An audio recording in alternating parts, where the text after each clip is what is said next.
34 yaşında 4 senelik bir sevgilim vardı ve hamile kaldım. Dedim ki yani istersen evlenirsin, istersen evlenmezsin. Ama ben anne olmak istiyorum ve bu çocuğu doğuracağım. Doğurmaya karar verince de doğurdum bir şekilde. Sonra işler karışınca bir sene sonra kadar ayrıldık. My name is Nita and I'm 31.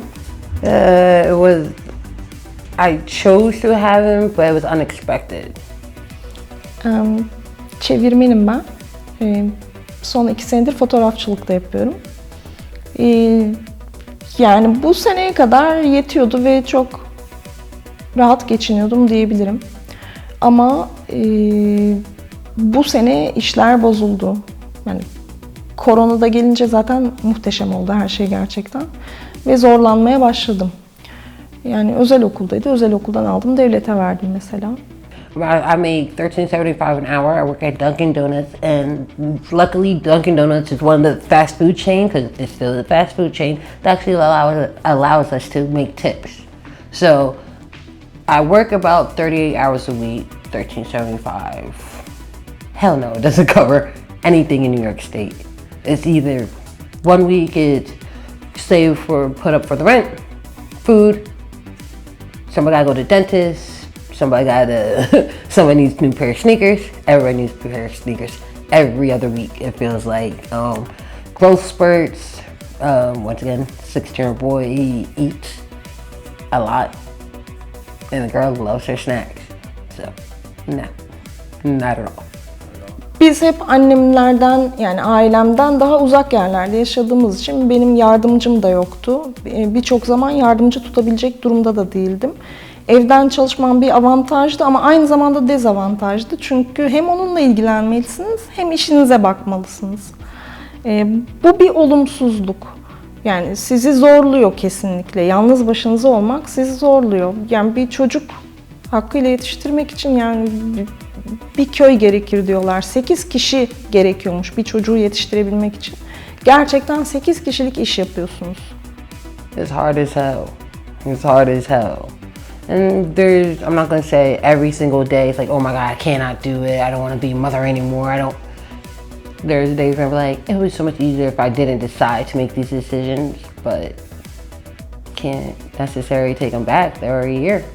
Having to provide everything. Yourself, food, clothes, health insurance. You're doing that by yourself. So it's hard, but it's nothing that can't not be done. Toplumsal baskı hissediyorum, evet. Yani hiçbir şeyi takan bir insan değilim ben açıkçası. Bana bile bu baskıyı hissettiriyorlar. Bekar ve özellikle de çocuklu, hani boşanmış çocuklu bir insansanız Türkiye'de direkt 5. sınıf vatandaş falansınız bir kere. Normal sıradan bir ilişki yaşayamadım.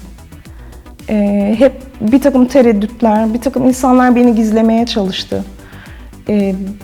Ve bu çok onur kırıcı bir şey. Düşünüyorum ben hani sırf bu yüzden bu ülkede yaşamaktan vazgeçtiğim zamanlar oldu. Gitmek istedim. 100%. There's 1,000% pressure as a single mom from society to do everything. To be the mother that cooks, cleans, works, provides, make sure the children have morals and acting correctly and being up focused and making sure you are spending every inch of your time with either the kid or doing something for the kid.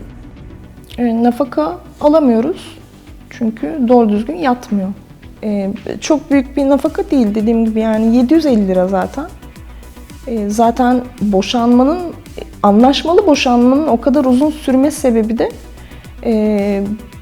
1000 lira vermeyi kabul etmeyip 750'ye ancak ikna olunmasıydı.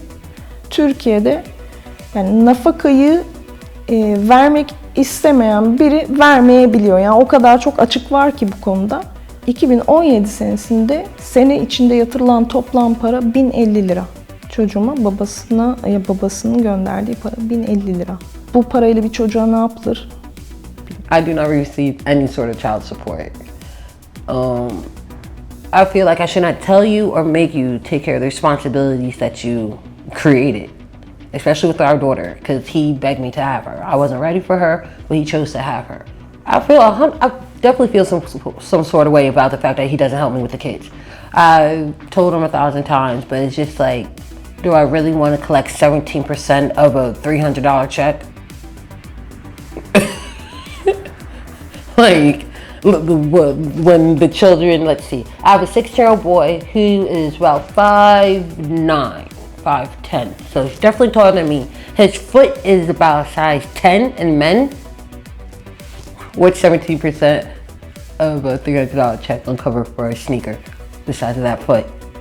Çok belirgin bir fark ben hiçbir zaman göremedim. Yani böyle babalar gününde mesela hislenen, ağlayan ya da bunu düşünen bir çocuk olmadı hiçbir zaman. Ama olsun diye sanki bütün dünya elinden geleni yapıyor. Yani işte her zaman hayatımızda bir baba yok şu an. Yok diyebiliriz yani ama her yerde işte okul kitaplarında bilmem nerede karşısına çıkıyor ya da atıyorum okulda bir aktivitede müfredat dahilinde bu işte babanız için hediye yapın. Ya babasız bir sürü çocuk var. Gerçekten babasını tanımayan, hani bizim gibi bile değil, babası ölmüş ve buna içlenebilecek bir sürü çocuk var. Yani bu çekirdek aile olayı gerçekten can sıkıcı. O takmasa bile ben buna takıyorum. Children without fathers are definitely emotionally different. They're definitely, I'm not gonna say they're the happiest children. They always feel like something's lacking, or they overcompensate for other things. Either they'll have more anger issues, or they'll decide, you know what, I can do it without anybody because, you know, this person wasn't there for me anyway. So they're definitely a different, you could definitely tell somebody who's missing a parent over someone who's raised with 2 parents on a regular basis and who always felt constant love, constant affection, you know, didn't have to watch one parent have to put out all and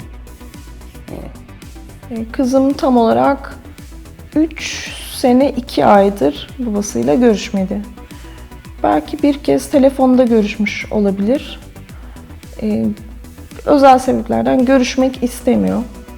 Biz de zorlayamıyoruz. Yani bunu sorduk hani bir uzmana. Zorla görüştürelim mi dedik. Hayır dedi, kesinlikle dedi. Tamam dedik. Öyle kaldı.